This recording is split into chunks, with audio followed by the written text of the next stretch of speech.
Hello everyone, welcome back to my channel. Today's video is new release review where I give you my thoughts and opinions about the brand new releases. Are they worth your time? But most importantly, are they worth your money? I do have a lot that I have to discuss today, so let's dive right on in, starting off with the 4K of The Fall Guy. Now, as I mentioned in previous videos, I went to see this movie at the movie theater, and I do have to admit, I think this film was overly criticized when it did first debut in theaters, myself included. I was a part of that. I kind of mentioned that there was a lot going on in the movie, and that if they kind of cut back just a little bit and focused in a little bit more, the movie would have been enhanced and things like that. And yes, there is a lot going on. However, if you just embrace the movie for what it is, because the film is honoring the stunt profession, and obviously it is all over this movie, and it's just so well done, because stunt people, in my opinion, are severely overlooked. I'm still waiting for the Academy Awards to add a stunt category. That needs to happen somewhat close to the future because it's just so needed. These people put their lives at risk every single day to make movies like this happen. And so for a film like this to come out and honor the stunt community, I thought it was very, very well done. So I kind of regret a little bit about my comments when I got out of the theater of watching it and I was first talking about it, because after watching it for a second time at home with my 4K here, I had a great time with it. I kind of just threw all of my thoughts and opinions that I had out the window, and I just watched the movie and enjoyed it, and it was a lot of fun. So this movie is fun. If you love stunts, if you love action, you are definitely going to love The Fall Guy, okay? And the 4K looked really, really nice. So this is a winner. Definitely pick up The Fall Guy. If you're kind of unsure about it, just to let you know, it will be coming to Peacock at the end of this month. I believe August 30th. Both the original and the extended cut will be available on Peacock. Or you could just wait for the 4K price to go down and pick it up when it goes on sale, okay? But I definitely do recommend you guys check out The Fall Guy. All right, let's move on next to The Strangers, Chapter 1. So how did I feel about this movie after rewatching it? Because I did go and see it in theaters. I was curious about it. I wanted to see it opening weekend, and I was harsh with it. And so where do my feelings lie? Do I still believe that this movie is just a cut and paste version of the original film? Absolutely, absolutely. But it's worse because the characters in this movie, the couple that we are following, they make such bad choices and dumb decisions. I usually use this phrase all the time when I'm talking about people in horror films, because that's what people do in horror movies. It's nothing but bad choices and dumb decisions. And the couple in this film are one of the dumbest couples that I've ever seen in my entire life. I mean, when I tell you this is a cut and paste of the original version, there's even a scene where they're in a truck, they're trying to escape, and instead of immediately hitting the gas pedal and getting the hell out of Dodge, they're like fiddling around, they're having a moment, and I'm like, no, now's not the time to have a moment. Get the F out of there. They're just taking their time, sweet nothings, going, all this shit. No, get out of there. And what happens? Pretty much watch the original, and that is what happens. Bad choices, dumb decisions. I mean, this couple, in particular, the guy has a shotgun, has the opportunity to kill one of the strangers. Does he take the opportunity? No. Instead, he says this line, and I'm assuming he thinks he's sounding like a badass, but he doesn't. He sounds ridiculous because he doesn't take the shot.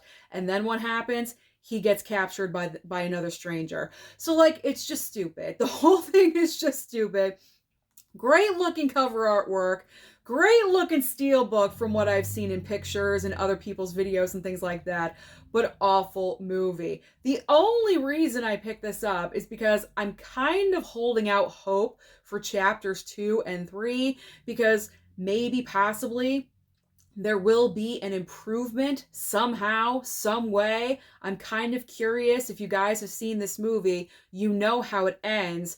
So I'm kind of curious, where are we going now? My curiosity is piqued, but I don't have high expectations for 2 and 3, but I am curious. So upon a second watch of this movie, my opinion did not change. You don't need this. You don't have to pick this up. Stream it on VOD. If it lands on a streaming service somewhere, then definitely watch it if you want to, but you don't have to pick this up.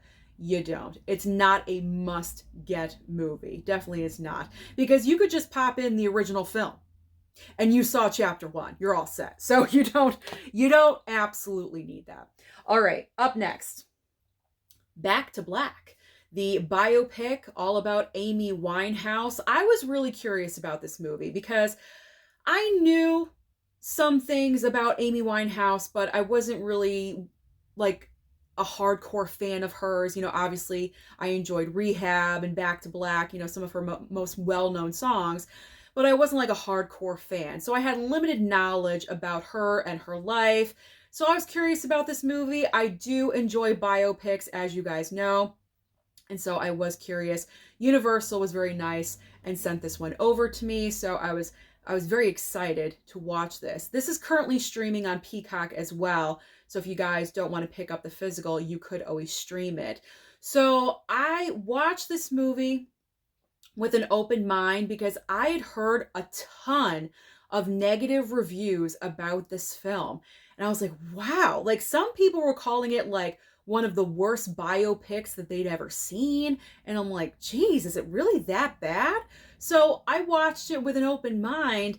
And after seeing it, it's not the worst movie I've ever seen. It's not the worst biopic in the world. I mean, is it the best? No, certainly not. I mean, it's not going to be in my top 10 of all time, which is a video I do plan on doing someday in the future. My top 10 favorite biopics, because I love me a good biopic.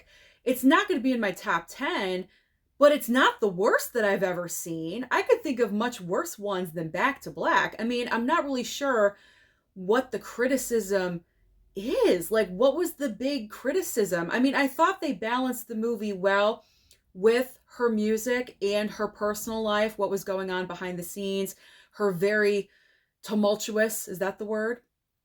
I don't know. I don't know. I'm not great with words like that. Her very up and down roller coaster, there we go, marriage relationship with her husband Blake. I mean, that was dominating her life at the time when everything was going on. I mean, I thought they balanced that well throughout the entire film. Maybe they could have focused a little bit more on her music, but let's keep in mind, she didn't live that long. She passed away at 27. So this movie covers just a little bit less than a decade of her life, because they start the movie off, I believe, when she's 18 years old, and obviously she died at 27. So you can't really complain about like not a lot of content, because it's less than 10 years that we're talking about here. So, I mean, it was decent. I thought it was decent. Of course, I loved hearing the music again. And this actress's performance, I do not know her name. Is it on here? Where is she? I think Marissa Abela. Fantastic. I mean, she really committed to this role. One of the best portrayals of a celebrity that I've ever seen. I mean, it seems to me that she really studied Amy Winehouse's movements when she was on stage and how she performed, in particular in the scene towards the end in the movie when she's performing the entire song of Rehab. She was incredible, like spot on, perfect. So she did an amazing job. So I enjoyed it. I enjoyed the film. I'm not going to be overly critical of it because, I mean, I don't have enough knowledge about Amy Winehouse or her life to be overly critical. So I thought it was decent biopic. I mean, if you disagree with me, that's fine. Comment down below if you want to, but I thought it was fine. All right. the 4K of Risky Business, the brand new 4K Criterion release. So this was my second time watching the movie. The 4K transfer, you can definitely see the difference between the regular Blu-ray and the 4K. Sometimes it doesn't look 100% spot on great, but for the majority of the film, it looks good. It's definitely a nice upgrade. So is this worth, there we go. Is this worth, I missed it. Boom. Is this worth picking up? Absolutely, yes, it is. It's a fun movie from the 80s. However, I will say, obviously the movie is surrounded by sexual situations and everything. So you have to be a certain age, people. You got to be a certain age to watch this movie. But it's a great 80s film. It's a classic. I mean, with this one movement that Tom Cruise did, he became a star. Absolutely. I mean, that really says something. Sliding across a wood floor in white socks and a dress down shirt, and he becomes an immediate celebrity and star. So that's incredible. So it was great watching this one again. 4K, definitely worth it. Pick it up. Pick it up during the next Criterion sale in November. All right, now we have the Blu-ray of The First Omen. I have talked about this movie before. I'm not going to go on at length because you guys already know. If you are loyal watchers of the channel, you already know. If you are brand new here, welcome. Welcome to my craziness. I am real to a fault here on my channel. But The First Omen, this is the prequel to the original Omen film with Gregory Peck. I did watch that movie before watching this film because I had never seen any of the Omen movies, but I was really curious about this one. So when it dropped on Hulu, I watched it after I watched the original Omen film, and I was just very impressed with this movie. Absolutely. The director of this film, I watched the special features after the movie, and she was just so dedicated and just wanting to bring the story to life, and she had her vision and she executed it in such an amazing way. I think it's a great movie. Great movie. It's not perfect. It's not absolutely perfect, but I enjoyed it. I gave it 4 stars on my Letterboxd out of 5 because I thought this movie was so well done. Considering it's a prequel to such an iconic horror film, this was amazing. Because I think when we all heard about this project, horror fans were rolling their eyes like, what are you doing? A prequel to The Omen? What are you talking about? And this movie is going to end up being one of the best horror films from the year. So First Omen, enjoyed it. As I said, if you do want to save a little bit of money, it is currently streaming on Hulu, so you can watch it over there. All right, now we have Nicolas Cage. I gotta have Nicolas Cage. And you know what? I forgot to mention this movie in my July Blu-ray haul because it was sitting on my shelf next to my Blu-ray player down here, and I forgot to include it. It is Arcadian. So I also picked up Arcadian in the month of July. Now this one, I wasn't really sure like how I was going to feel about it. I was hearing some mixed reviews from people, but overall I enjoyed it. I gave it a 3-star out of 5 on Letterboxd. Now the reason, of course, Nicolas Cage is why I was interested in it. And after starting to watch it, I was kind of getting like a Quiet Place vibes just a little bit, like kind of like in a different way. A Quiet Place. So if you haven't seen Arcadian yet, this is all about, the movie starts out with Nicolas Cage, and it feels like a younger version of Nicolas Cage.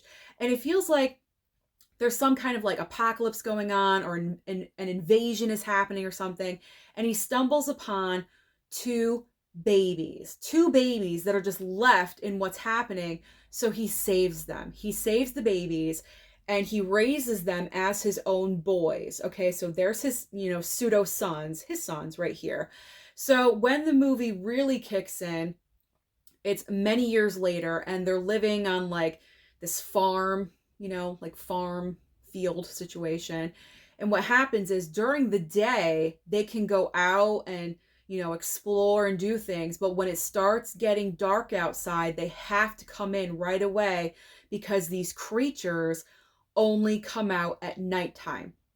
So they have to get inside the house. They have to lock everything up. They have like boards on the doors and windows and things like that. They have to protect themselves. It's a very stressful situation. So you can see why it's kind of like A Quiet Place-esque. It's not like you can't make noise, but you got to be inside at a certain time. Okay.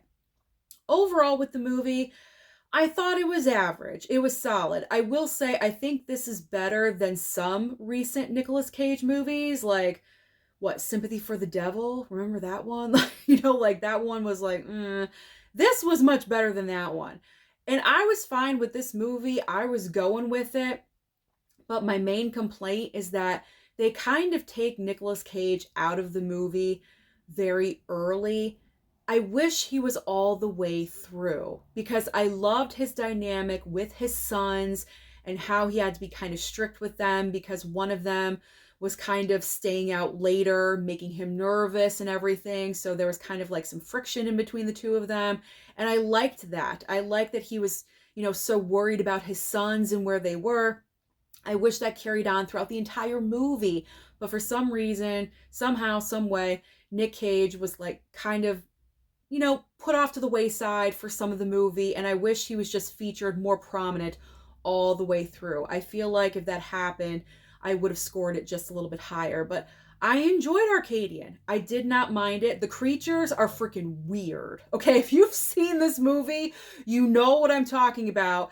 They're clacking and shaking and like making all these noises. They're weird.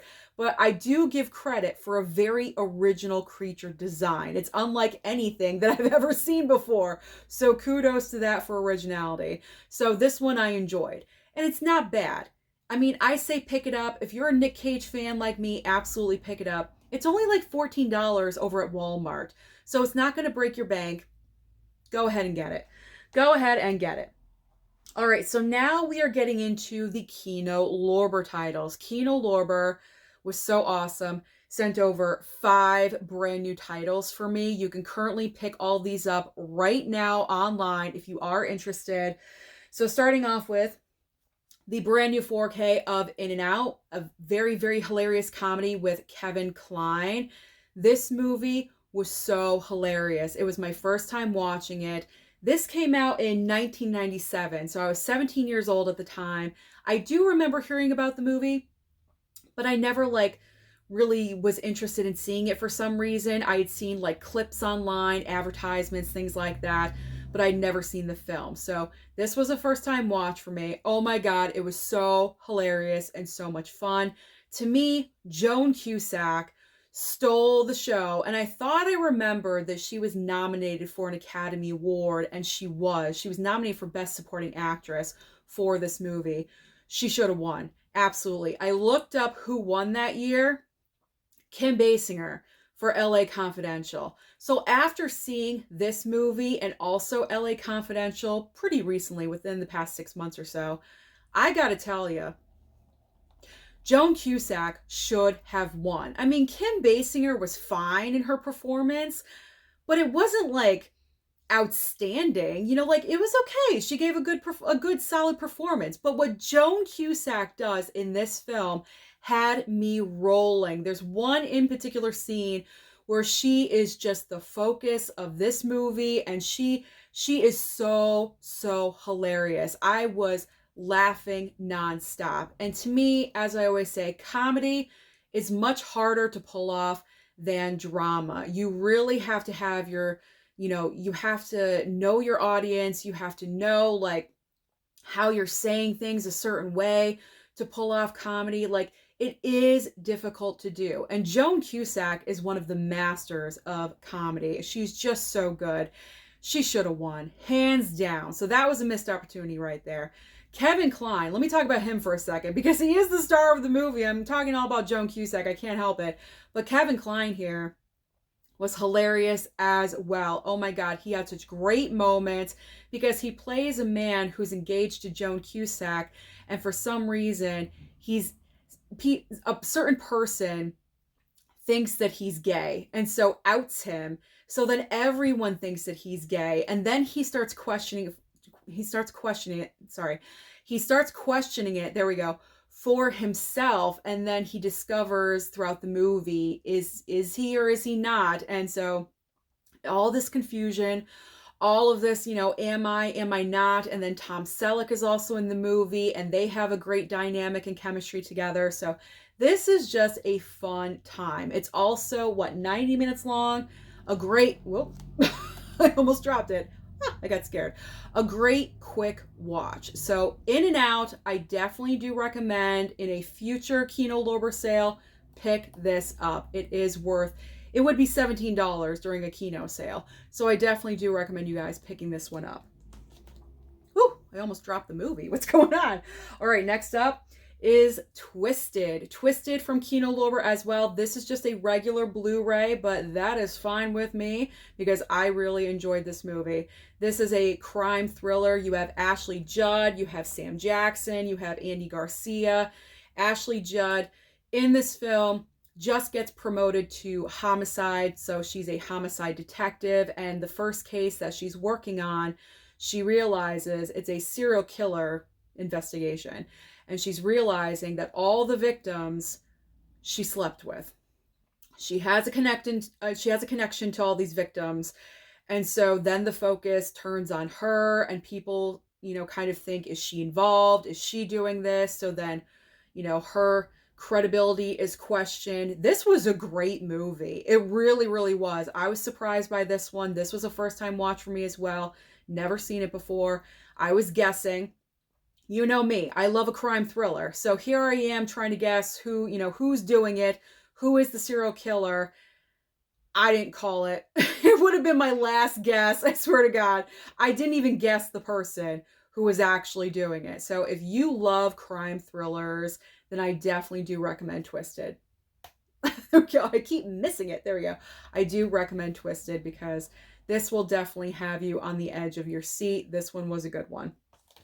All right. Oh, this one was fun.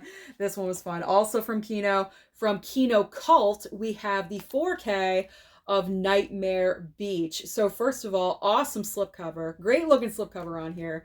So what's going on in this movie? Pretty simple. Pretty simple. I believe this is a spring break in Florida. Yes. Spring break in Florida. And we have a serial killer just knocking people off left, right, and sideways. And you have these two guys on their way, or these two guys, they're best friends. They go to Florida for spring break and they're getting involved and they're having fun. And then all of a sudden, people start dying around them and it's like ridiculous circumstances. This is cheesy Velveeta. Cheesy Velveeta goodness, because I was laughing. I was laughing and having such a good time with this movie. I kept because my mom watched it with me. We were both laughing hysterically with this film. We could not help it. I kept saying, who wrote this? Like, who wrote this? Because it was just, the circumstances were just so ridiculous sometimes, and the way people were being killed was hilarious as well. Like, the killer liked to use electricity to kill his victims. So here he is with like an electrical cord, like coming after his victim. It was just so funny. This was fun. This was not scary to me at all. This was fun and I had a good time with it. So I recommend this too. If you like cheesy Velveeta horror films, then you're definitely going to, there we go, enjoy this one as well. And because there's a serial killer, this is his outfit, by the way. He wears like a motorcycle helmet and you don't see who it is. I did not guess who it was. I had some theories, and then when the person pulled off the helmet, I was like, what? So I guarantee you will not guess who the killer is in this movie because it just takes you by such a surprise. But this was fun. This was such a good time, so I recommend this one highly as well. But on sale, always wait for those sales. All right, the fourth Kino is the 4K of No Way Out. This was a first time watch as well. We have, oh my gosh, Gene Hackman. I don't know why I forgot his name. Gene Hackman.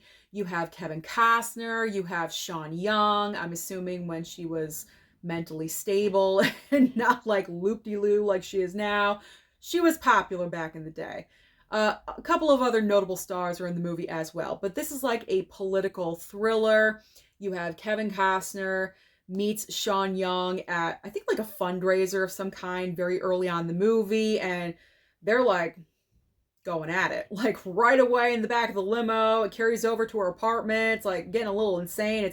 It's very like sexual right in the beginning of the movie. It's kind of shocking a little bit considering this was 1987 when this came out. I was kind of like, whoa, like what's going on here? But you know, I rolled with it. Then we have Gene Hackman, who is also having a pseudo relationship with Sean Young's character, and it gets a little bit messy and a murder happens. This was good. This was a really, really good movie. It kind of had you like guessing a little bit. You never knew what was going to happen. And then I have to give kudos because the very end of the movie, there's a reveal that I did not see coming at all. My mom didn't see it coming either. When the movie ended, Mama Blu-ray did not clap right away. And that usually means she didn't like it. And I was like, wait, no clap? You didn't like it? And she was like, I'm digesting it. She's like, I'm taking it all in. The twist at the end silenced Mama Blu-ray. Do you believe that? Silence. That usually never happens. But I'm a big fan of twists. You guys know this. So when that occurred, I was like, whoa, that just really brought up the movie for me. It like capped the movie in such a way that I enjoyed it even more. So No Way Out, I highly recommend this one as well, especially if you have not seen it. The twist, it'll blow you away. It'll, you know, you'll be like, what? Like that literally came out of nowhere. So this is a high recommendation as well. Absolutely. Kino Lorber Sale, next one, pick it up. Pick it up. All right, the final Kino title, I just watched this one last night. It is called Bless Their Little Hearts on Blu-ray. This movie is very depressing. It is very, very depressing. You got to be in a certain mood, have a certain energy to watch this movie. Pretty much, it's a very simple concept. It's a short movie as well. It's only like 80 minutes long or something. Yeah, 85 minutes long. And you have this couple and 3 children, and he does not have steady work. He kind of works like, you know, little jobs here and there, but not steady. He doesn't go to work on a daily basis. And it's all about the struggles that the household is having. And, you know, at one point, I think one of the daughters has a cast on because they live in a bad neighborhood and she was probably beat up or something, and the father feels bad. This is a very emotionally draining movie, but you're probably thinking, well, why would I buy that? Why would I buy that? You should buy this for the acting. The acting in the movie is obviously the focus. This is not an action film. There's no guns involved. There's no, you know, special effects or anything like that. This is like stripped down acting. How let me get it together. The movie is stripped down in such a way where the acting is the focus. There we go. The acting is the focus, which is rarely done these days. Usually movies like to, you know, cover up with, like what I said, with action sequences and CGI and, you know, radical ideas and things like that. But this felt like a play. Was this a play? It felt like a play. It really, really did. I'm not seeing it anywhere. I'm sorry, I'm wasting your time right now. I should have looked at that before. But the way the movie was shot and the way the movie was done and how acting was the focus, it simply felt like a stage play. In particular, there is one scene between the mother and the father, and they're in the kitchen and she's accusing him of cheating.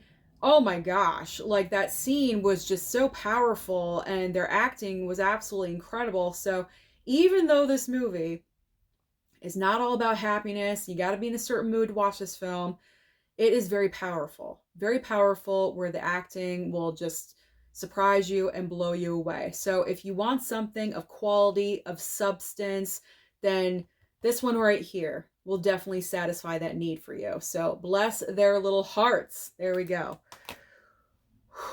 I almost messed that up entirely, but you know what? I'm almost done. We got to save it. I can't start over. I can't start over. I don't want to start over. I just want to get this done. All right, we only have 4 more items to talk about and we're done. All right, so Warner Brothers sent over this next one. We have the Blu-ray of Challengers.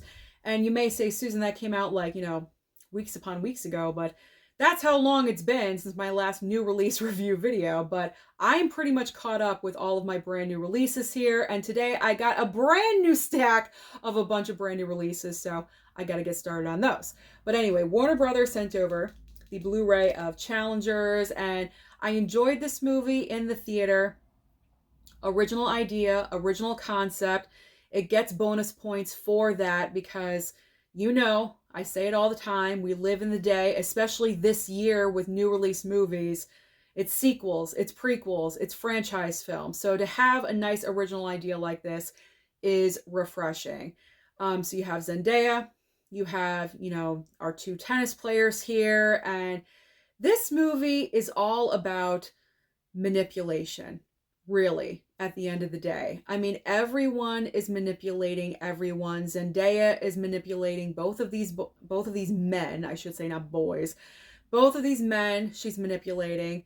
She's manipulating, you know, one certain one. He's manipulating her, and it's just, there's really no great qualities about the main three characters in the film. I'm not even really sure why they included a child in the film. Apparently Zendaya has a child with one of the guys. You know, they're married, they have a child together, and for some reason they decided to include a daughter, but I'm not really sure why, because it's not really even relevant to the story. It's kind of just like throwaway material in my opinion.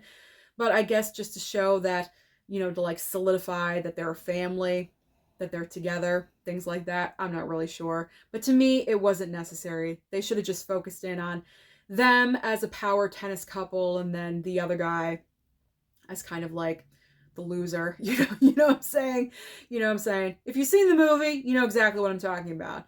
But rewatching it at home, I enjoyed it. I enjoyed it as much as I did in the theater. The music, the soundtrack, I guess, because it's all you know, just like noises, and I sound so stupid, right? So stupid, right? I'll just say the soundtrack for the music, the soundtrack for the movie, there we go. Very interesting.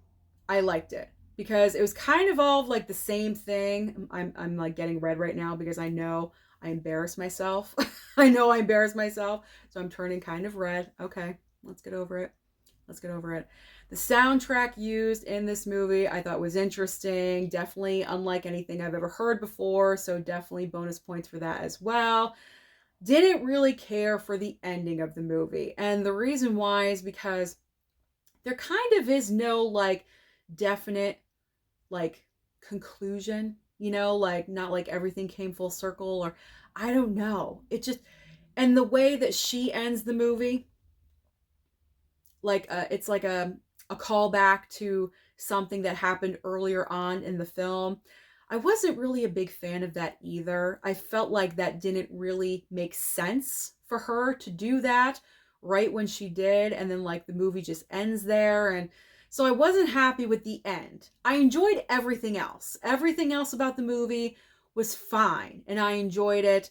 You know, take out the daughter, you don't really need her, and then, you know, change up the ending a little bit. This would have been like a 5-star or something. But to me, because those factors, I wasn't like over the moon about the movie. But because it's an original film, then it gets more points. You know what I'm saying? All right, let's be done with this. Let's be done. I mean, if you're looking for something original, then absolutely watch Challengers. It's a good movie. It's a good solid movie. But I just have those little nitpicks. All right. I feel so dumb. I feel so dumb. You know, it's like 3 o'clock in the afternoon. Your mind just like isn't working, you know. Anyway, please don't judge me because of that stupid mistake that I made. The soundtrack, the music. Okay, let's get over that. All right, let's talk about Jaws 3 and Jaws the Revenge. These are 4K steelbooks. I'll just hold them up together because pretty much it's the same thoughts about both movies. So I picked both these up from Groove. They were $29.99 a piece, much cheaper than over on Amazon. And these are the worst Jaws movies of the franchise. If I had to rank the movies, Jaws 3 would be dead last. Even though Jaws the Revenge has one of the worst Rotten Tomato scores. It's at like 0%, like of all time, worst Rotten Tomato score. I would take Jaws the Revenge over Jaws 3 any day, because Jaws 3 is in 3D. And because of that, there's certain scenes in the movie where it looks good. You know, it's pretty much it's Jaws and SeaWorld is the plot of Jaws 3. So you have moments where everything, by the way, the 4K transfer of both of these looks great. There is a little bit of funky AI in Jaws 3, and I believe everyone has probably mentioned that because I know mid-level media talked about it, and I think other videos mentioned it as well. It really wasn't noticeable for me unless you would probably pause the film, but there was one moment where the woman is like holding the child on the beach or something, and her face looked a little funky, like The Ring, you know, like swirly or something. That's what everyone's talking about. So because of that, I can't say this is like 100% like, wow, fantastic, because there is some funky stuff going on. But, you know, Jaws the Revenge looked good like the entire way through. So bad movies, great looking steelbooks, great looking, you know, 4K transfer for Jaws the Revenge, and great looking for Jaws 3 up until we get into like the crowd situation and the woman on the beach and everything. But I mean, these are not great movies at all whatsoever. So like I was saying, with Jaws 3 and the 3D factor, they have certain scenes where it's intentional to be 3D. So here's where like the hilarity comes in, because they have a scene where the shark eats a guy, and then the next scene that you see is his arm severed, just kind of like floating in the ocean, like coming at you through the screen, because that's meant to be seen in 3D. But if you're not wearing 3D glasses, it just looks ridiculous. It doesn't make any sense. There's also another scene later on where the shark is coming at, there's like a restaurant under the sea in SeaWorld. And there's like obviously this big glass panel where they can see into the ocean and everything. And that's where Jaws is coming at them. But it just looks so ridiculous because Jaws is like minuscule. It just doesn't make sense. Doesn't make sense. And Jaws is supposed to be in 3D, and it just looks so horrible and so bad. So because of that, Jaws 3 would be at the bottom for me if I was ranking. So Jaws 3, Jaws the Revenge, Jaws 2, and then obviously Jaws is the #1 shark movie of all time. But I mean, I'm happy I picked these up. Personally, for me, I'm happy that I did, because for me, Jaws 4 here is a guilty pleasure. This is definitely a guilty pleasure watch. I mean, you have the shark that roars in Jaws the Revenge. I don't think the shark roars in any other Jaws film except this one. Except this one. Towards the very end, like the last 10 minutes of the movie, they're out at sea, they're trying to get the shark, and they use this certain contraption to, like, you know, get a reaction out of the shark, and it roars. I've never heard of a shark roaring before. I really haven't. But you know what? Both of them are guilty pleasures, absolutely. But I'm not going to buy like 1, 2, and 4 and not get 3. You know what I'm saying? So I had to get the third one. I would say you don't need these unless you love this franchise absolutely, or, you know, if you're not a steelbook collector, you don't need these. Of course, they do have the regular 4K versions with the slipcover or the collection pack with Jaws 2. But this all depends on your love of the franchise. If you don't really care for 2, 3, and 4, then obviously you don't need these. You only want the first movie. Some people think Jaws is the only Jaws film. The other 3 do not exist. If you're one of those people, you don't need these. But for me personally, they're a guilty pleasure. Absolutely. So I got them. So I got them, and I have them in my collection. I'm just so excited and happy about that. But like I said, the 4K transfer for both of them looks good, except for that little AI moment in Jaws 3. But I mean, you got to really focus in on it and like pause to even see anything, except for the woman on the beach. That was a little scary. All right, the final item I'm going to talk about is from Warner Brothers. So thank you, Warner, for sending this over. It is the Rocky Ultimate Knockout Collection on 4K. So this was just so amazing because you know me, I love Sly. So Rocky is such an amazing franchise for me. It's the ultimate underdog story. We all love the Rocky franchise, I believe. And so I only watched 5 and 6 because those were the brand new releases, you know, because we had 1 through 4 already. I had recently watched Rocky 4 for July 4th, so that was perfect timing when this arrived to watch 5 and 6 on 4K. They looked great. So I highly recommend the Rocky collection to you. If you're not a fan of the steelbooks, then I would definitely recommend this one. The only thing with this is that they do not come with the Blu-ray. They only have the 4K, but you also get the digital codes as well. So at least you get the digital codes. And just to show you really quickly again, I did show this off before, but inside you have the individual 4Ks where you flip it. It's not like the sleeve situation. You have to like drag it out. It's not like that. So you have the individuals like this. And then you have a separate disc. And I made the mistake, and someone pointed this out. They made a comment, of course. Whenever I make mistakes, there's always one person that jumps on it and corrects me. So you have a separate disc of bonus features for Rocky 1 through 4. Okay, 1 through 4. I thought it was all 6 movies. I guess I'm dyslexic. Okay. 1 through 4, separate disc. But you do have special features for 5 and 6 with their own discs. So there is special features for every single movie, okay? I really like this collection set. I think it's great. And I like the, you know, the slip sleeve. Does that make sense? The slip sleeve. There we go. I like that. I like how it looks. There's the back for you guys. So if you're a Stallone fan like me, a Rocky fan, then this is essential. Especially if, like I said, you're not a fan of the steelbooks. If you kind of want to go the more economical route, because steelbooks, you know, do add up in price. There is 6 movies in this franchise, so that can become a little bit pricey. So if you want to go with the collection set, then you would definitely save a little bit of money there. You might want to wait for a price reduction, but I definitely think it was worth it. Like I said, both the 4Ks, Rocky 5 and 6, looked really nice to me, so I highly recommend. All right, so those are all the recent brand new releases I've been watching lately. So comment down below and let me know your thoughts about any of these movies. Don't forget to like and subscribe before you leave, and I'll see you next time.